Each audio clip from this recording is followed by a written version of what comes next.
I'm Rabba Wendy Amsellem. I teach at Yeshiva Maharat, and I also run the Beit Midrash program, which is a joint program of Maharat and of Yeshivat Chovevei Torah that enables people to gain skills to then apply to rabbinical school, either at Maharat or at Chovevei in the future. It's great to be learning with you guys here. I'm sorry that it's over Zoom, but nice to be able to connect up with so many people. If you have trouble hearing me, let me know and I'll try to be louder. The air conditioning is on behind me, so sometimes that's a little bit noisy. Okay, so what we're going to look at tonight for the next 45 minutes or so are two stories that appear in the Talmud Bavli that are specifically about events that take place on Erev Yom Kippur. The phrase that the Talmud Bavli uses to describe Erev Yom Kippur is Ma'ale Yoma de Kippure. Ma'ale is sort of the coming in of, right? So it's just right as Yom Kippur is about to come in. So it's Erev Yom Kippur. And the truth is the Bavli actually has a lot of stories that take place on Ma'ale Yoma de Kippur. There are lots of stories that are specifically kind of described as happening right then. Basically, you know, it's a time that's sort of fraught, right? Everybody is trying very hard to be on their best behavior. People apologize to each other or don't apologize to each other and suffer the consequences of that. In other stories, there are Torah scholars who come home for the first time after a long time on Erev Yom Kippur and kind of have to negotiate what their absences have meant for their families. The two particular texts that we're going to look at tonight, one is from Masechet Chulin and the second is from Masechet Kiddushin. And these both focus on communities where people are trying very, very hard to be good on Erev Yom Kippur. You can tell that they are doing their best. They want to be on their best behavior. They really want to get it right. They know that Yom Kippur is a day of judgment. They don't want to be found lacking as Yom Kippur begins. And so they're trying very, very hard to be good. But as we'll see, even when people try very hard, sometimes they can totally miss the mark.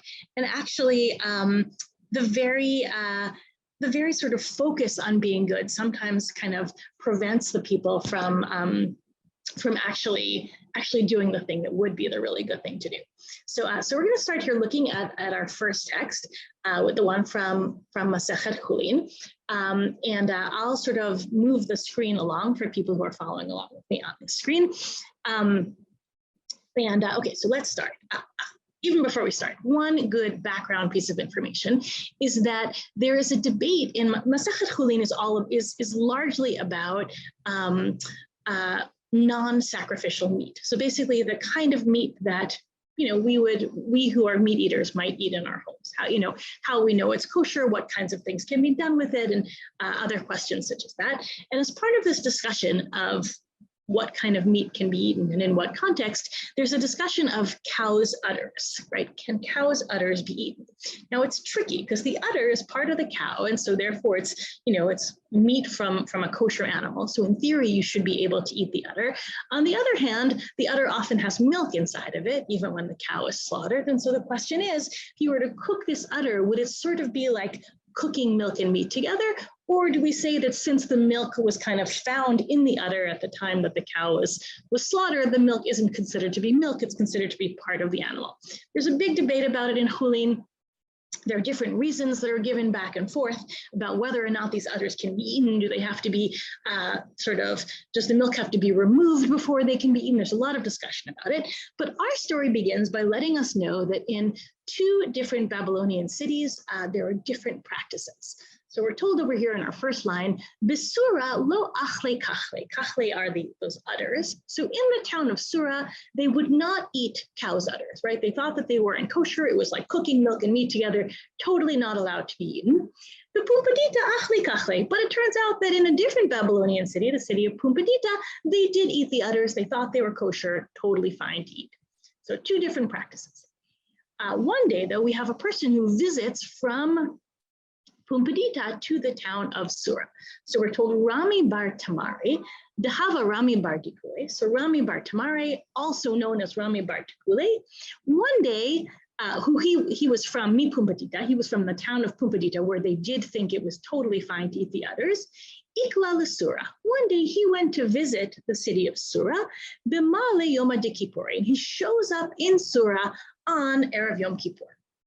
Now, Erev Yom Kippur, we know in addition to trying very hard to be good, we also try very hard to eat enough food so that we won't be starving the next day on Yom Kippur.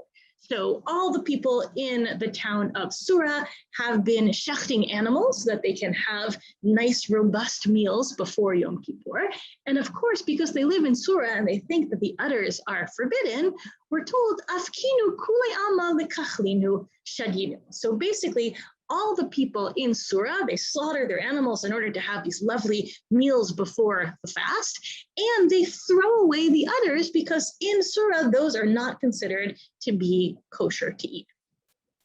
Rami Bar Tamari, who's just shown up, sees all these perfectly good udders being thrown out, and what does he do? Az al-iyu naktinu achlinu. So he goes, he collects all of the udders, and he eats them, right? Why throw out perfectly good meat? So he eats these udders as his pre-Yom Kippur meal. As soon as the townspeople see Rami eating the udders, they are horrified. What is this man doing? It's bad enough to eat non-kosher food, but to eat non-kosher food on Erev Yom Kippur, like this is super terrible. They're very upset, so they take him. They take him and they bring him to Rav Chisda. Rav Chisda, who is the Rav who is in charge of the town of Sura. And so Rav Chisda begins to interview him, and Rav Chisda says to Rami, why did you do this? Why were you eating these udders? Amarle me'atra de Rav Yehuda ana da'achil. So Rami answers, well, I come from the place of Rav Yehuda, right? I come from Pumbedita, the city of Rav Yehuda. And Rav Yehuda in Pumbedita, achil, he eats udders. He thinks it's totally fine to eat udders. So I am following the policy of my teacher. I'm not doing anything wrong. Amarle, so Rav Chisda says to him, "V'leit lecha notnim alav chumrei hamakom sheyatza misham v'chumrei hamakom shalach l'sham." Rav Chisda says to him, don't you know, though, that when you're visiting another place, you're supposed to take upon yourself the stringencies of that place, right? Even if I live somewhere where they don't recycle, if I go to a town where they do recycle, I'm supposed to recycle, right? You take upon yourselves the stringencies of the place that you go to. Don't you know that, Rami? And so even if you are from Pumbedita, where people eat udders, you should know that when you get to Sura, you shouldn't be eating them because they are forbidden in Sura. Rami has an answer for this. He says, "Chutz letchum achaltinu." Well, actually, when I ate the udders, I was just outside the boundaries of the city. I made sure to eat them just outside the boundaries of the city, so I was not technically in the city of Sura when I ate them. I collected them all from Sura, I went just over the borderline, and that is where I ate them. And so therefore, the stringencies of Sura didn't apply to me because I was just over the edge of the town. Rav Chisda has some more questions for him. Rav Chisda says to him, now we're right over here, he says, "Uvamet tavitinu." Well, okay, there you are outside in like no man's land on the other side of the city boundary. How did you cook these udders, right? How did you eat them? Amarle beportzane. So Rami says, well, I found some grape seeds and I used them as fuel to start a fire. And that is how I roasted and cooked these udders and was able to eat them. So Rav Chisda says to him now, well, wait a minute. Vidilma miyayin nesachavia. Perhaps these grape seeds that you found, perhaps they were actually from idolatrous wine, right? You have no idea who the owner of these grape seeds are. Maybe they were idolaters, and maybe the grape seeds were from idolatrous wine, and therefore these grape seeds would have been forbidden to be used, right? How could you know that you could just collect these grape seeds and use them to build a fire to roast the others? And Rami has a great answer for this too. He says, he says, oh no, don't worry. I made sure that the grape seeds were really old and dried out. They were at least 12 months old. They were so dried out that any remnants of a wine that might have been there would have already evaporated and dried out and gone away. And so therefore, they have no longer any connection to idolatrous wine. And so it was totally fine for me to use them.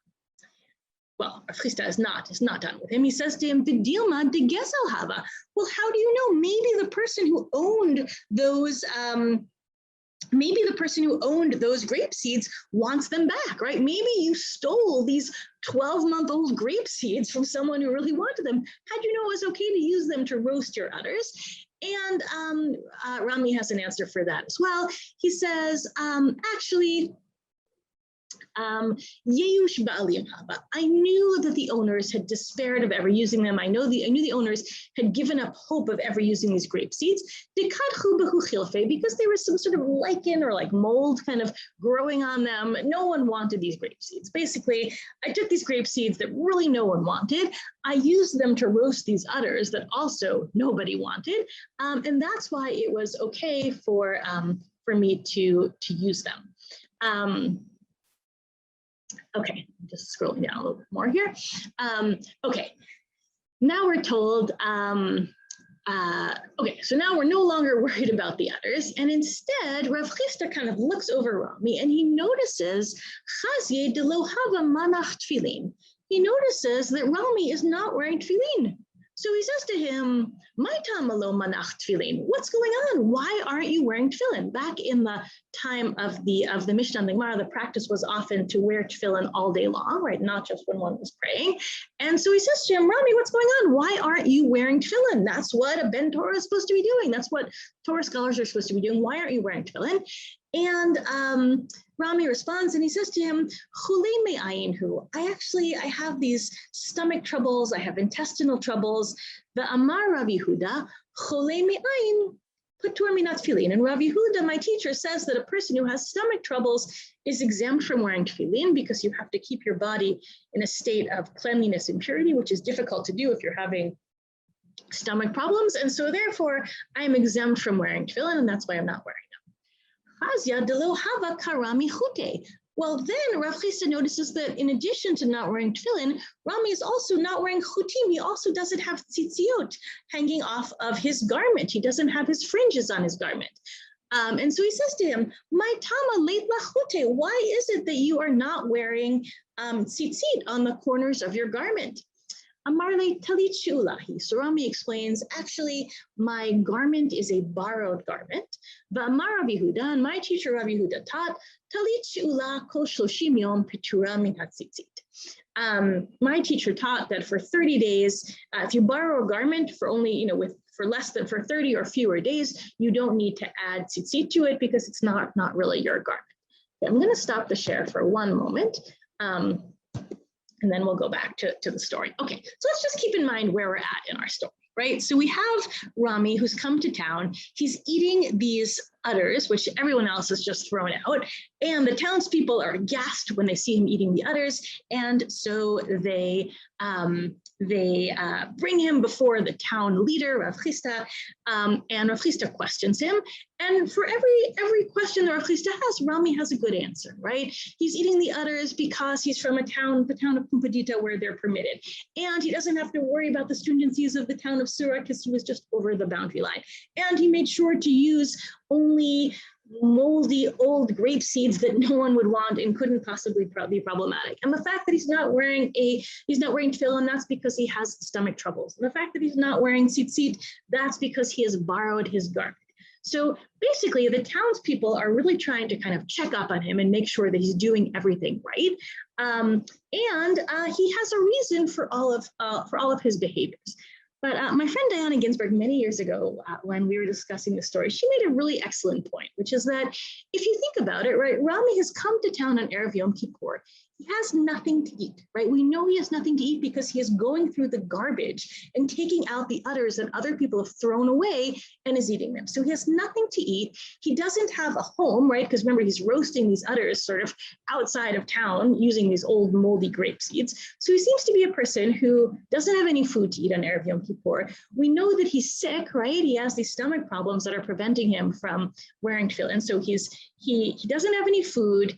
He's ill, and also he doesn't even have clothing, right? He had to borrow his one garment that he's wearing is a borrowed garment. So we have a person who's really actually in need, right? He doesn't have food, he doesn't have clothing, and he's ill.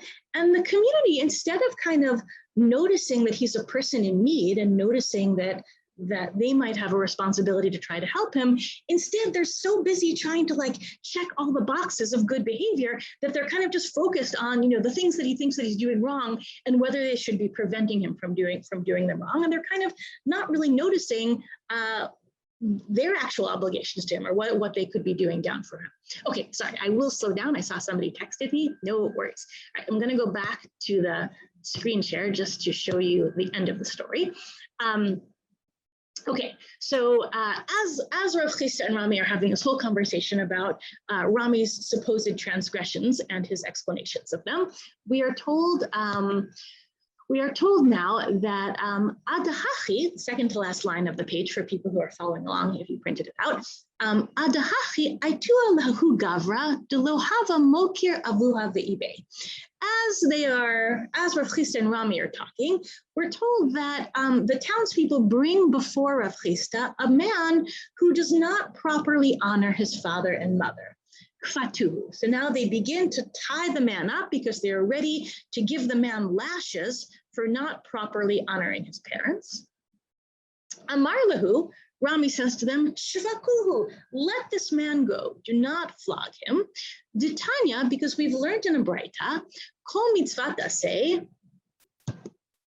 shematan schara betzida. Anytime we have a positive commandment that the Torah actually tells you what the reward is for that commandment, ein beitin shelemata musarin alaha.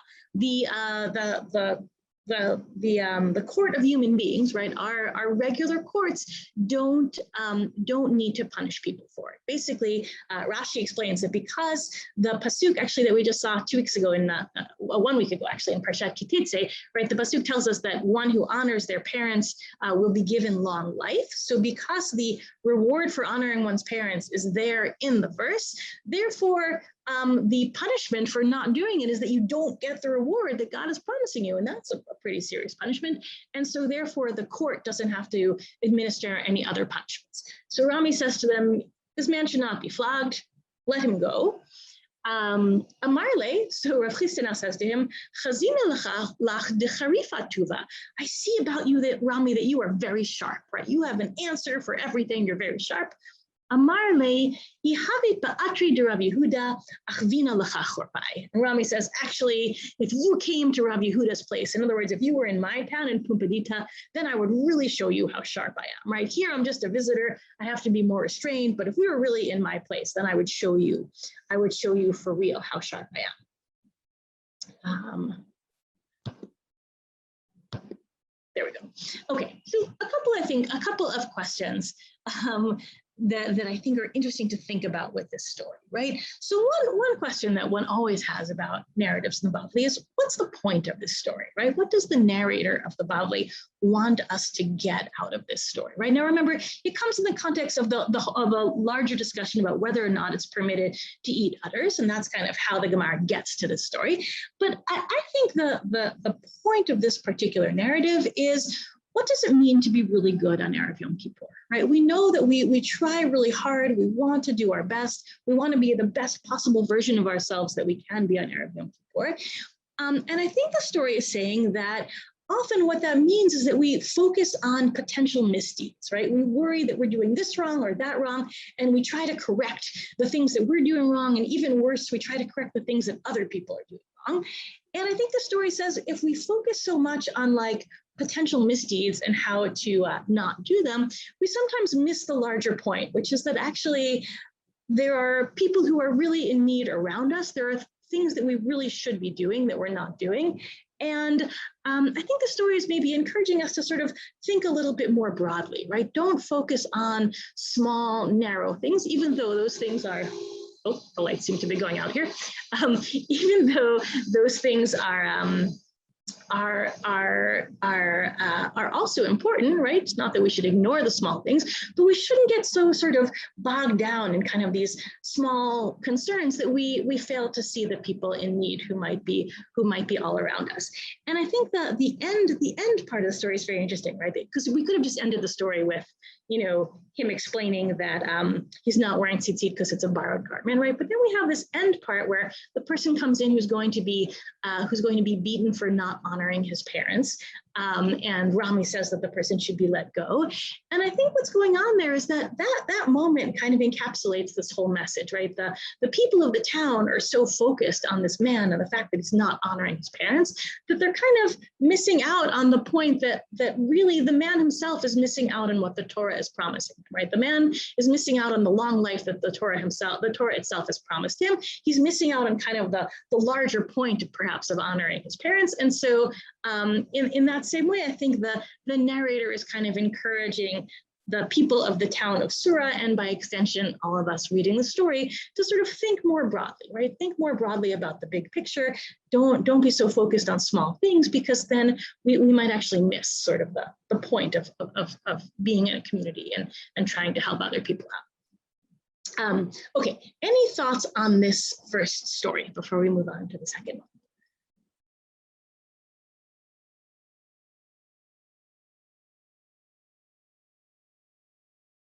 Okay, great. If you have a thought, you can always share it, even once we start the second story.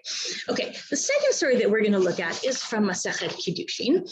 And this is actually part of a very interesting series of stories about Satan, right? The Satan, or Satan, in the Talmud Bavli, is certainly presented as this, being that is trying to get people to sin, but Satan is actually kind of an interesting character, and what we'll see is sort of nuanced in a way that is often surprising.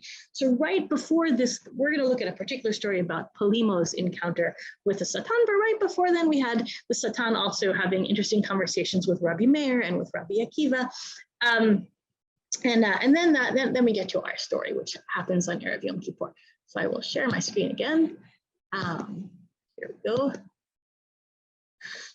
And we are in source number 2 from Bavli Kiddushin. So here we're told, Polimo hava ragil lemeimar kol yoma gira be'ene de Satan. Polimo, who is from the same generation as Rabbi Yehuda Nasi, he's actually a student of Rabbi Yehuda Nasi. Polimo would try, not just on Erev Yom Kippur, but every day of the week, he would try very hard to be good. He would try so hard to be good that every single day he would say, Gira be'ene de Satan, an arrow in Satan's eye, because he did not want to be tempted to sin by Satan, and so he was careful to always recite this mantra as a way of fending off the Satan. Yom Echad, Ma'ale Yoma de Kippur Haba. One particular day, it was Ma'ale Yoma de Kippur, it was Erev Yom Kippur, Id Melei Ka'aniya. And so the Satan dresses up as a poor man, Ata Kara Ababa. And the Satan, dressed up as a poor man, comes calling at the door of Polimo. As soon as the people in Polimo's household hear that there's a poor man at the door, right, they're trying very hard to be good. It's Erev Yom Kippur, we're told, Afiko le'rifta, they immediately bring some bread out to him. Amarle, so now the Satan dressed up as the poor man says, Yoma ki'idna, on a day like today, Kule alma gavai, everyone else is inside eating their meal. Va'ana abrai, and you want me to eat my bread outside, right? That doesn't seem right. As soon as he says this, they immediately agree with him. They immediately bring him into the home and they give him some bread, but it seems like they give him some bread kind of in the anteroom, or like in the corner. And he says to them now, once again, the Satan dressed up as the poor man says, Yoma ki'idna kule alma atacha. On a day like today, on Erev Yom Kippur, everyone else is eating at a table. And you want me to eat my food kind of over here by myself in the corner? As soon as he says this, they again immediately agree with him. So immediately they take him and they bring him to the table. As he is sitting there at the table, we're told, so he's sitting there, but his body is covered with all sorts of ulcers and sores, right? He's not kind of Necessarily a pleasant guest to be sitting next to. And in a moment of restraint, the story says to us,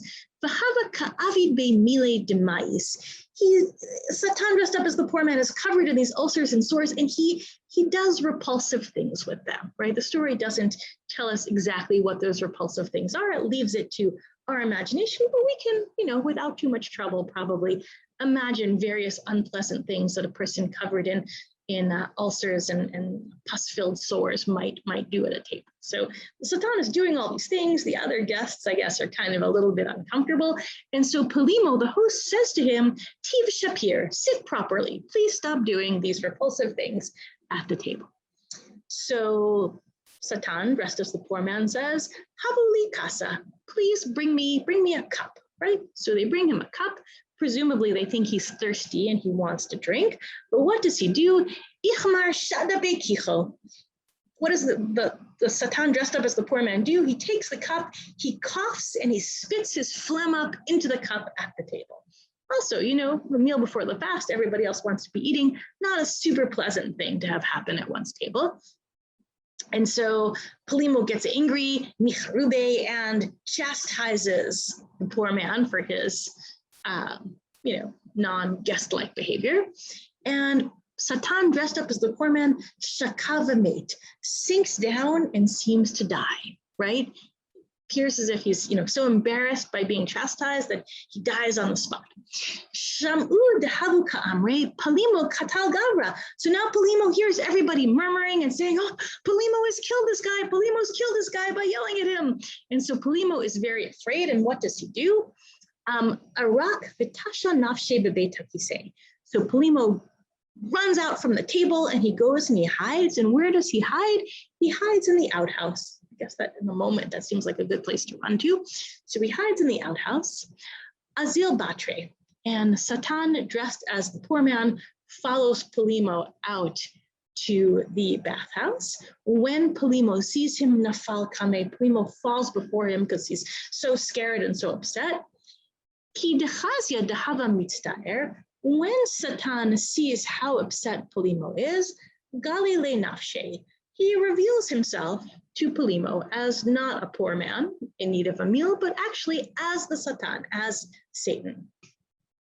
Once he reveals himself as actually the Satan, he then asks Polimo the question that has been hanging over the whole story, which is, Mai kama amartachi?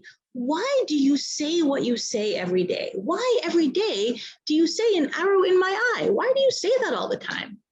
So Polimo says to him, Ve'ela heichi ema. Well, what should I say? I thought that's what good pious people say, right? Good pious people say, an arrow in the eye of Satan, you know, blind Satan so he can't come after me and try to seduce me into sinning. What am I supposed to say? Amarle. So Satan says to him, Le mamar, you Polimo, you should say, Rahmana nigarbe besatan. May God rebuke Satan. Right? That's what you should be saying. Okay, so here are some thoughts about this story, right? One is, what's better about saying Rahmana nigarbe besatan as opposed to gira be'ene de satan? Why would it be better to say an arrow in us? Why would it be better to say may God rebuke Satan rather than say an arrow in Satan's eye? Right? What do we think? Why is that? What's better about that way? Okay, great. So I like Dylan's answer, right? Dylan, you said taking rebuke into your own hands can lead to hateful thoughts. And so therefore, we're sort of Polimo is sort of leaving it in God's territory, right? God is going to rebuke Satan as opposed to this arrow that sounds kind of more like something he might be doing himself. Sarah says, because it provides an avenue for Satan to do tshuva. Yeah, I think that's true, right? Then Satan is engaging with God. That perhaps allows Satan to do tshuva. I think there's also kind of like a violence in that image, right? An arrow in someone's eye, right? There's something sort of super unpleasant about that.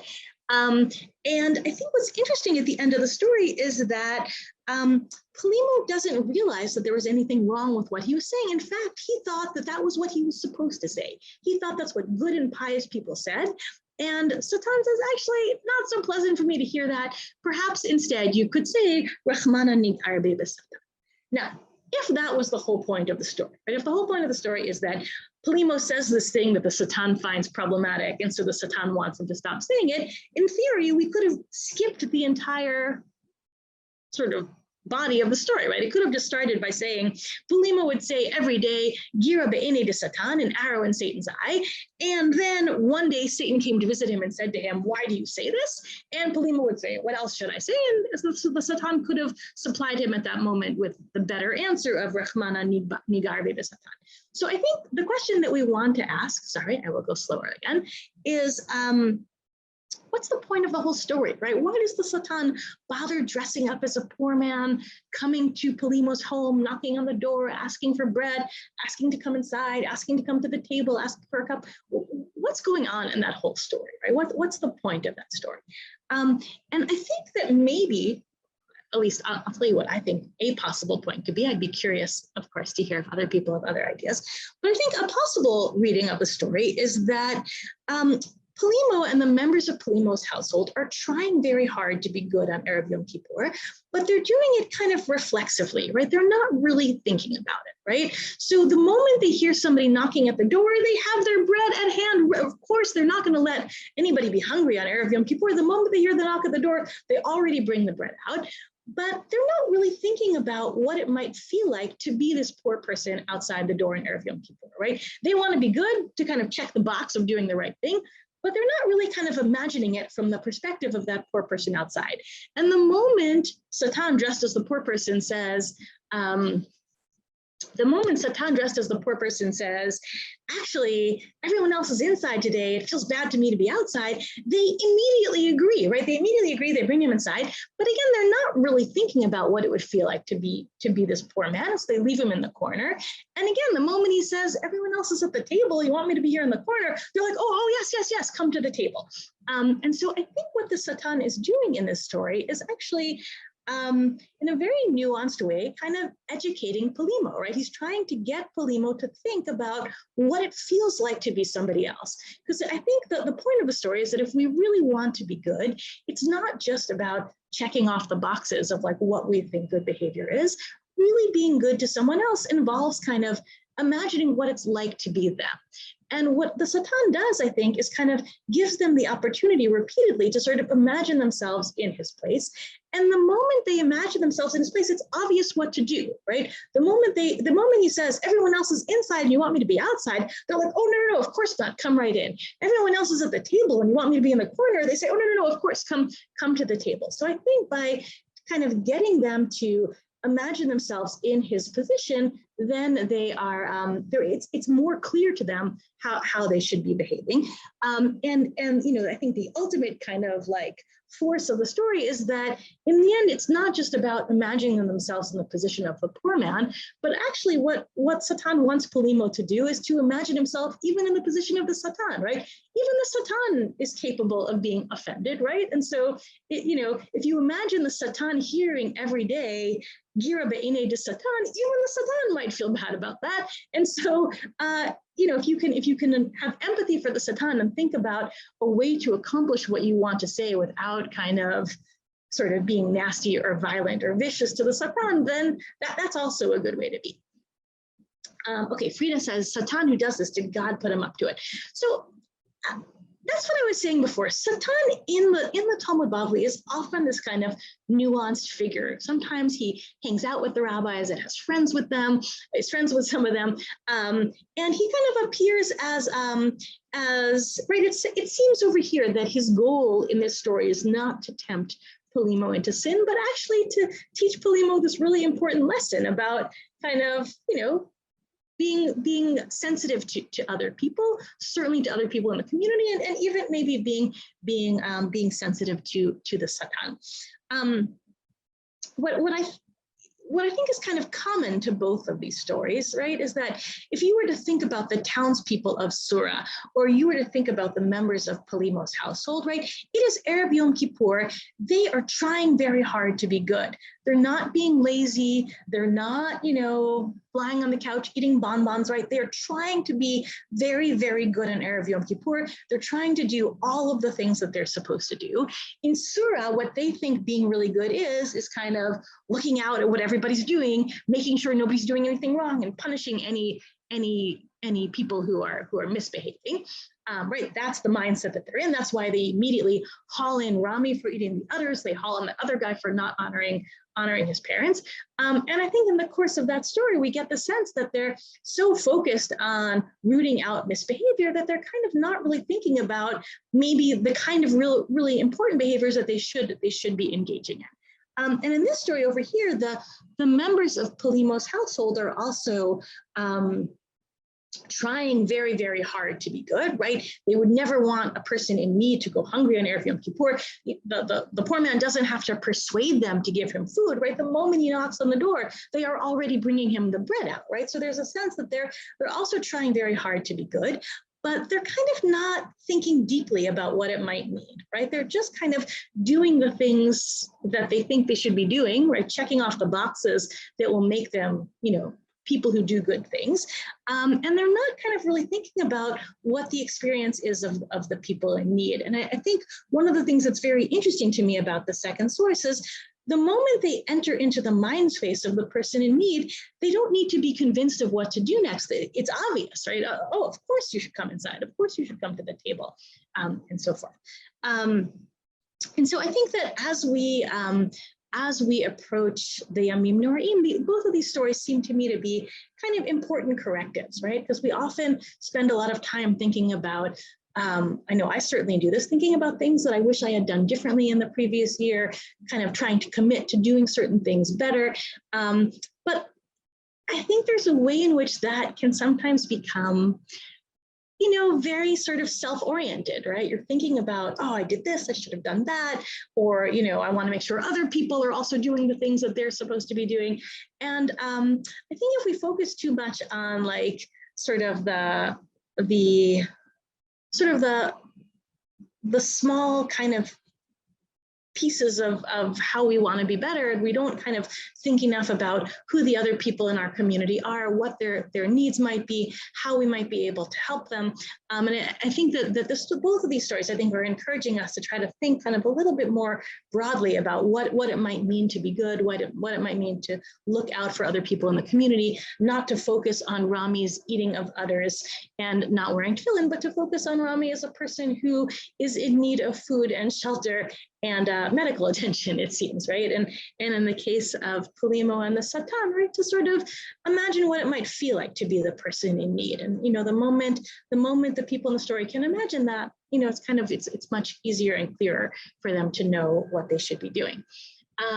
Okay, here's an interesting comment from Susan. She says, is there any reason to think that maybe these people who are trying to be good in Erev Yom Kippur, so maybe they're out of practice in being good. I mean, that could be, but I think my sense over here is that if you wanted to tell a story about a bad person, it would be a different sort of story, right? I think these are all people who, in theory, think of themselves as good people and are trying hard to be good people, right? But they're trying hard in like a manner that doesn't allow them to kind of fully think about, I think, like what it might mean to be good.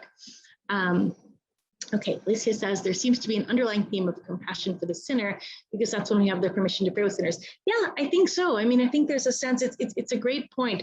The truth is, in the story that follows the story in Kedushin, it's another story about a rabbi who is who's very concerned that he himself is a sinner. He's not able to kind of have any compassion for himself. And I think that there's a sense that like what it means to have compassion for sinners is both to sort of, yes, to be able to pray in community with other people, to not be so focused on what other people are doing wrong, but also to kind of be able to forgive ourselves as well, and to, not think of ourselves as kind of, not to write ourselves off as sinners either. Yes, Debbie, I think it is definitely about missing the forest for the details of the trees, totally. Okay, do we have any other thoughts about these stories that anybody wants to share?